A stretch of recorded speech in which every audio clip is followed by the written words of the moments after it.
धैर्य दाखवले होते, त्यासाठी त्यांना शेरशाह पदवी मिळाली होती. विक्रम बत्रा टायगर हिलवर पुन्हा ताबा मिळवताना त्यांनी महत्त्वाची भूमिका पार पाडली होती. विक्रम बत्रा त्यांच्या टीमचे लीडर होते. कदम कदम बढ़ाए जा, खुशी के गीत गाए जा, ये जिंदगी है कौम की, तू कौम पे लुटाए जा, असे म्हणत ते पुढे निघाले होते.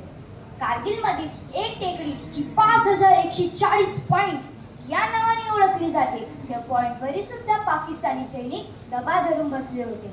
7 जुलै 1999 रोजी विक्रम बत्रा व त्यांचे शूर सैनिक ती मोहीम फत्ते करण्यास निघाले होते. मोहीम कठीण होती, तरीही सुद्धा मोठ्या हिकमतीने 5140 पॉइंट विक्रम बत्रा व त्यांच्या चमूने जिंकून घेतला. विक्रम बत्रा त्यांच्या बटालियनचे प्रमुख होते, म्हणून सर्व सैनिकांची काळजी घेणे स्वतःचं कर्तव्य मानत होते. त्यांच्यातील एक सैनिक रायफलमॅन संजय कुमार गंभीर जखमी झाला. तो एका टेकडीवर जाऊन पडला. तेव्हा बत्रा यांनी त्याला जाऊन वाचवले, पण दुःखाची गोष्ट अशी की विजय मिळवल्यानंतर बत्रा टेकडीच्या खाली उतरताना ठार झाले.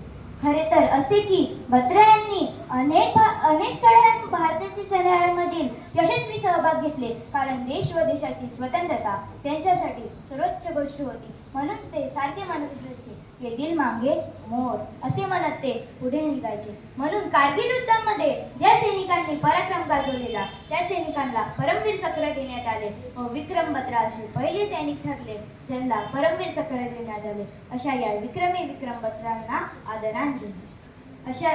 अशाच एक शूर सैनिकाची माहिती द्यायला येत आहे माझी मैत्रीण चार्ली सहारे.